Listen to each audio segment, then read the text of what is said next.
Welcome to international TV news channel. ఈరోజు మనం హన్మకొండ నియోజకవర్గానికి చెందిన దామర గ్రామానికి రావడం జరిగింది. మనతో జెడ్పీటీసీ గారు అయిన కల్పన గారు మనతో ఉన్నారు. నమస్తే మేడం, బాగున్నారా?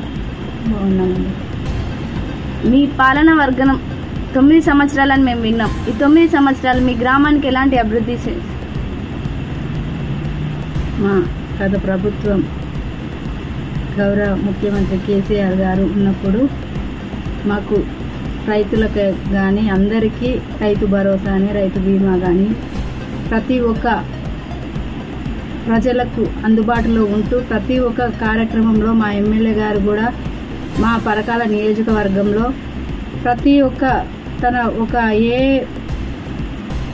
ఏ విలేజ్లో తన నియోజకవర్గం మొత్తం ఎక్కడ ఏ ఫంక్షన్ అయినా కానీ, ఏ పెళ్ళిళ్ళైనా కానీ ప్రతి ఒక్క ఇంట్లో కుటుంబ సభ్యులా వచ్చి మాకు అందరికీ మంచిగా కలిసిమెలిసి మాతో ఉండేవారు సార్. మీ గ్రామంలో ఎలాంటి సమస్యలు ఉన్నాయి? మా గ్రామంలో సమస్యలు అంటూ ఒకప్పటికి ఇప్పటికీ పోల్చుకుంటే మా దామర మండల్గా హెడ్ క్వార్టర్ మండలంగా కొత్తగా మండలం చేశారు. మండలం అయినప్పటి నుంచి చాలా డెవలప్మెంట్ అనేది జరగడం అనేది జరిగింది. ఇంకా కొన్ని చిన్న చిన్న సమస్యలు కొన్ని ఉన్నాయి, కానీ అవన్నీ కూడా ఎంతో మా బీఆర్ఎస్ ప్రభుత్వం ఉన్నప్పుడు 9 సంవత్సరాలలో కూడా ప్రజలకు అందుబాటులో ఉంటూ చాలా సమస్యలకు అనేవి మేము పరిష్కరించడం అనేది జరిగిందండి. ఓకే మేడం, మీరు పార్టీ ముఖ్య అభ్యర్థిగా నిల్చోవడానికి గల ముఖ్య కారణం ఏమిటి?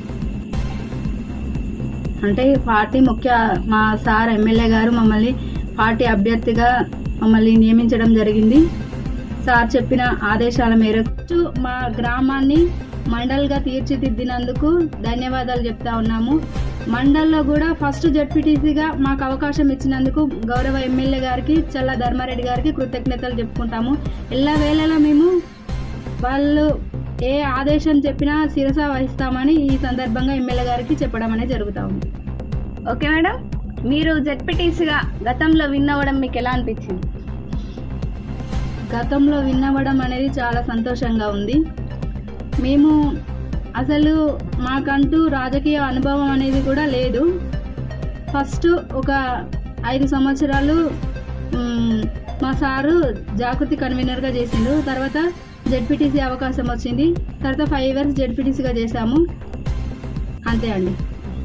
Okay madam, thank you. So ఇదండి టుడే ఇంటర్వ్యూ.